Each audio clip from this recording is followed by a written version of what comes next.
अस्सलाम वालेकुम फ्रेंड्स, कैसे हैं आप सब। उम्मीद है खैरियत से होंगे। मैं भी अल्हम्दुलिल्लाह बिल्कुल ठीक ठाक हूँ। अल्लाह ताला हम सबको अपने हिफ्ज़ व ईमान में रखे। अल्हम्दुलिल्लाह एक और नए दिन का आगाज़ हो चुका है और इस टाइम मैं बना रही हूँ बच्चों के लिए ब्रेकफ़ास्ट।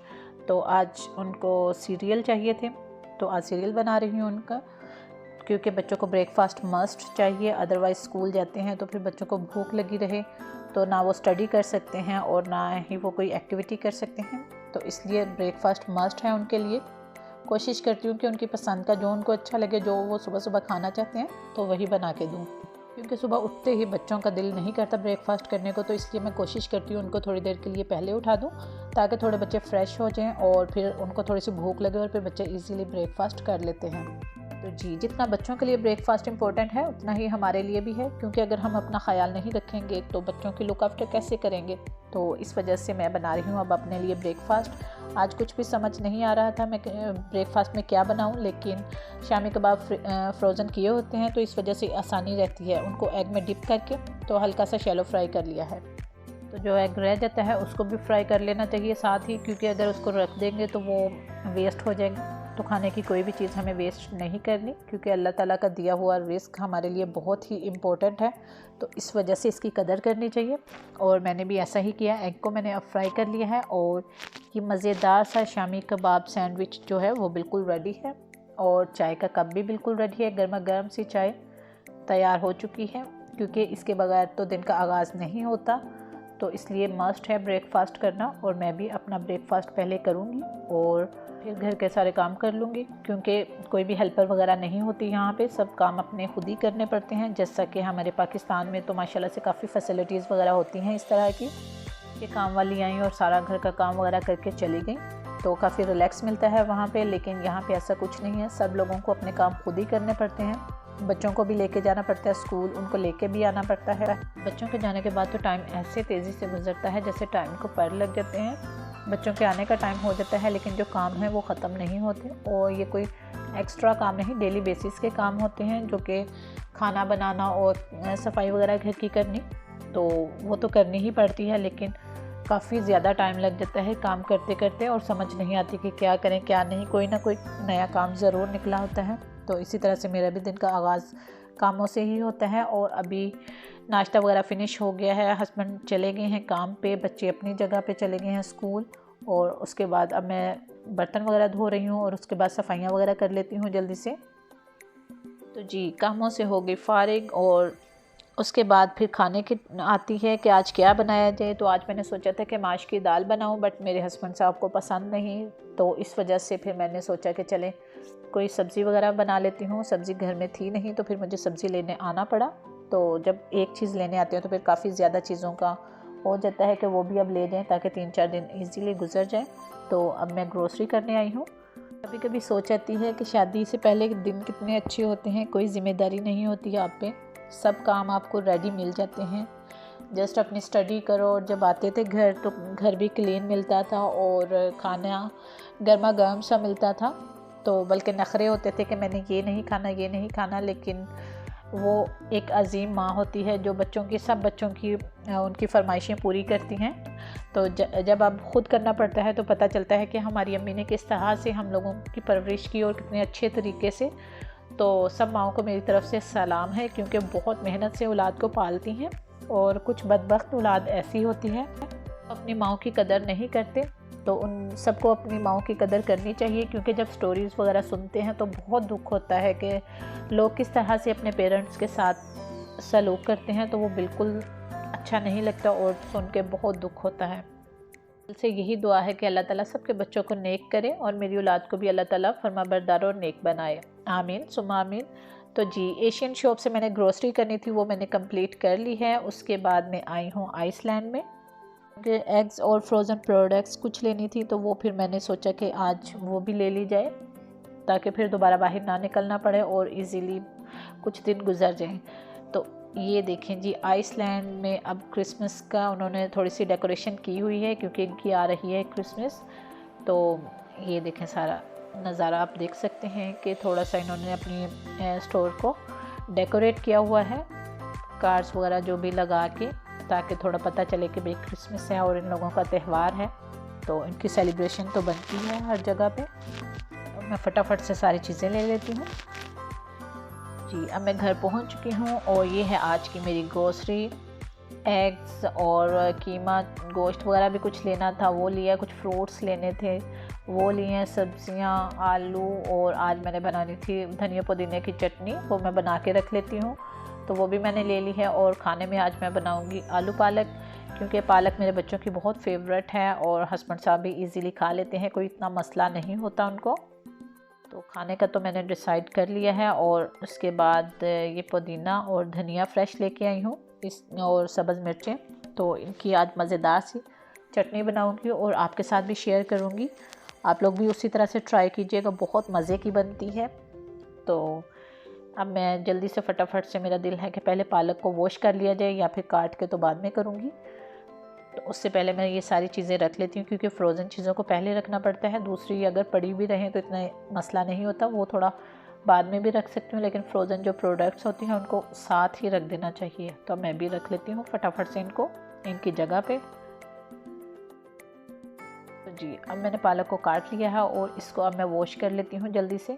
अच्छी तरह से करना पड़ता है इसको 2-3 बार, क्योंकि मुझे पता है जब मेरी अम्मी वॉश करती थी तो वो 3-4 बास्केट ऐसे रख लेती थी, फिर एक को निकाल के दूसरी में डालती थी।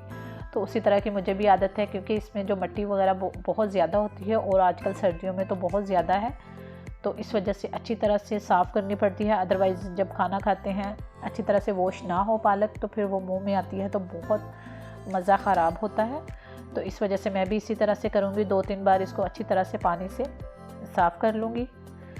जी, ये धनिया पुदीना चटनी के लिए भी बिल्कुल रेडी है। इसके जो पत्ते वगैरह हैं वो मैंने सेपरेट कर लिए हैं और अब इसको अच्छी तरह से वॉश कर लेती हूँ, ताकि इसमें भी कोई अगर मिट्टी वगैरह के ज़रात हों तो वो भी निकल जाए, अदरवाइज़ चटनी फिर मज़े की नहीं बनती। तो इसको मैं वॉश कर लेती हूँ और ताकि पानी इसका खुश्क होता रहेगा, तो उतनी देर फिर मैं बाकी खाना वगैरह जो बनाना है वो बना लूँगी। तो जी, ये है पालक और धनिया पुदीना जो बिल्कुल रेडी हो चुका है पकने के लिए, और अब बना रही हूँ मैं आलू पालक। तो ये देखें जी, मज़ेदार सी आलू पालक हमारी रेडी हो रही है, बहुत ही झटपट से और बिल्कुल सिंपल सी रेसिपी के साथ मज़ेदार सी। तो अब इसको मैं थोड़ी देर के लिए कवर करके कुक करूँगी। ज़्यादा कवर करके नहीं कुक किया जाता, क्योंकि फिर पालक का कड़वा सा जो पानी होता है उसकी वजह से सारी आलू पालक ख़राब हो जाती है। खाना अब बन रहा है और उसके बाद आटा गूंदना था, तो अब मैं फटाफट से आटा गूंद लेती हूँ, क्योंकि जब तक आलू पालक रेडी होती है तो उसके बाद आटा हमारा थोड़ा सा सॉफ्ट हो जाएगा, तो रोटी फिर अच्छी बनती है। अगर उसी टाइम गूंद के बनाऊँ तो फिर मुझे मज़े की रोटी नहीं लगती, तो इसलिए मैंने पहले ही गूंद लिया है और अब इसको रखती हूँ साइड पे। अब मैं बना रही हूँ धनिया पुदीने की चटनी मज़ेदार सी सब्ज़ मिर्चों के साथ। तो धनिया पुदीने के जो पत्ते थे वो मैंने इसमें डाल दिए हैं और अब इसमें 4 से 5 अदद मैंने सब्ज़ मिर्चें साबुत ऐड कर दी हैं, और इसमें अब मैं ऐड कर रही हूँ नमक हस्बे ज़रूरत, क्योंकि नमक तो हम बाद में भी ऐड कर सकते हैं जब चटनी वगैरह रेडी करते हैं, तो ज़्यादा नहीं डालना।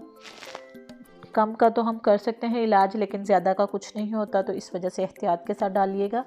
तो इसमें मैंने ऐड किया है ज़ीरा पाउडर, तो आप चाहें तो साबुत ज़ीरा भी ऐड कर सकते हैं, लेकिन मुझे पाउडर ज़्यादा अच्छा लगता है तो इस वजह से मैं पाउडर ही ऐड करती हूँ। और उसके बाद थोड़ी सी रेड चिली पाउडर, क्योंकि उसका भी एक अलग सा फ्लेवर होता है। और सबसे मेन जो इंग्रेडिएंट्स है इस चटनी की वो है सिरका, एप्पल साइडर विनेगर।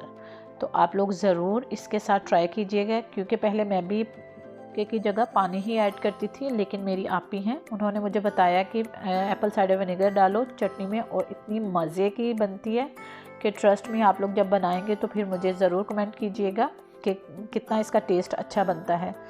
और ये इतने दिन फ्रिज में आराम से रह सकती है, क्योंकि जब पानी हम इसमें ऐड करते हैं तो वो इतनी फ्रेश नहीं रहती चटनी, तो 2-3 दिन के बाद थोड़ी सी ब्लैक सी होना स्टार्ट हो जाती है, तो इसका मतलब वो फ्रेश नहीं होती।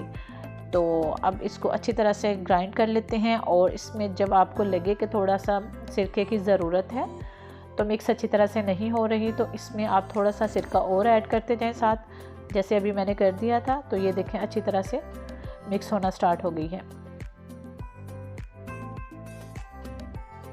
जी। ये है मज़ेदार सी चटनी और कितना खूबसूरत सा इसका कलर आया है, बिल्कुल बारीक सा पेस्ट नहीं इसका करना, इसी तरह से रखनी है, क्योंकि जब हम योगर्ट में मिक्स करेंगे तो बहुत ही मज़ा आएगा इसका। तो तो अब इसको मैं निकाल लेती हूँ एक बॉक्स में, ताकि अच्छी तरह से इसको टाइट बंद कर दिया जाए लिड के साथ। ये देखें इस तरह से। इसको आराम से फ्रिज में 1 से 2 हफ्ते रख सकते हो और ये बिल्कुल सिरके की वजह से बिल्कुल फ्रेश रहती है, ज़रा भी ख़राब नहीं होती। अदरवाइज़ जो पहले मैं बनाती थी पानी डाल के, तो फिर मुझे क्या होता था कि उसको ना फ्रोज़न में करती थी, थोड़ी थोड़ी सी निकाल के पीसीज उसके बना के तो फ्रोज़न कर लेती थी। तो जी चटनी तो हो गई है रेडी। उसके बाद किचन के ये 2-4 जो बर्तन हैं लगते हाथ, मैंने कहा इनको भी वॉश किया जाए, अदरवाइज़ ये पड़े रहेंगे तो फिर अच्छा नहीं लगता मैस किचन में हो। तो अब इनको भी जल्दी से मैं कर लेती हूँ वॉश। ये बर्तन वगैरह भी धुल चुके हैं जो पड़े हुए थे। ये देखें चमचमाता हुआ किचन बिल्कुल क्लीन हो चुका है। किचन अगर साफ़ हो तो दिल को बहुत सुकून मिलता है, क्योंकि मेरा ज़्यादा दिन किचन में ही गुजरता है, तो इस वजह से मुझे क्लीन ज़्यादा अच्छा लगता है। काम करते करते अब टाइम हो गया था नमाज का, तो नमाज अदा करना हमारा फ़र्ज़ है और अपने टाइम पे अदा कर देनी चाहिए, अदरवाइज़ थोड़ा सा भी डिले करें तो फिर रह जाती है। तो इस वजह से मैं कोशिश करती हूँ कि साथ ही अदा की जाए और नमाज असर पढ़ के जाती हूँ। बच्चों को जब लेने जाना होता है, क्योंकि जब आती हूँ वापस तो फिर आजकल जैसे कि नमाज़ों का टाइम जल्दी जल्दी होता है, तो फिर तकरीबन मगरिब का होने वाला होता है टाइम, तो असर का चला जाता है। अगर नहीं पढ़ के जाऊँगी तो फिर वो नमाज कज़ा हो जाएगी, तो इससे बेहतर है कि पढ़ ली जाए टाइम पे। नमाज के बाद टाइम बहुत कम होता है और फिर उसके बाद फटाफट से मुझे रोटी बनाना होती है, क्योंकि मेरी कोशिश होती है कि बच्चे जब स्कूल से आएँ तो जल्दी से वो खाना खा लें। उस टाइम बच्चों को बहुत ज़्यादा भूख लगी होती है। अगर मैं उस टाइम बनाऊँगी तो काफ़ी वो लेट हो जाते हैं, इसलिए मैं बना के इनको टिफ़िन में अच्छी तरह से कवर करके रख के जाती हूँ, क्योंकि जब बच्चे आते हैं तो उस टाइम तक खाना बिल्कुल ताज़ा होता है और फिर खाने का मज़ा दुबाला हो जाता है। कि ठंडा खाना तो मुझे ख़ुद भी नहीं पसंद और बच्चों को तो मैं कभी भी नहीं देती और ना ही कभी अपने हस्बैंड को ठंडा खाना खिलाती हूँ। तो जी उसके बाद रोटियाँ बनाने के बाद फ़िश पड़ी हुई थी, तो मैंने सोचा कि आज फ़िश भी साथ बना ली जाए। तो ये अब मैंने मज़ेदार सी फ़िश फ्राई कर ली है, बिल्कुल हल्की सी शैलो फ्राई की है, तो ये भी बिल्कुल रेडी हो जाती है। तो फिर उसके बाद मैं तैयार होकर बच्चों को लेने जाऊँगी। तो आज का मेरा व्लॉग इतना ही। आई होप कि आप लोगों ने एंजॉय किया होगा और किस तरह से आज का मेरा डे मैंने स्पेंड किया है, आप लोगों के साथ शेयर भी किया। तो जहाँ रहें खुश रहें, दुआ में याद रखिएगा और ऐसे ही मुझे सपोर्ट करते रहें जैसे आप लोग करते हैं। तो जिन्होंने मुझे अभी तक सब्सक्राइब नहीं किया तो प्लीज़ वो भी मुझे सब्सक्राइब कर दें। Thank you for watching. अल्लाह हाफिज़।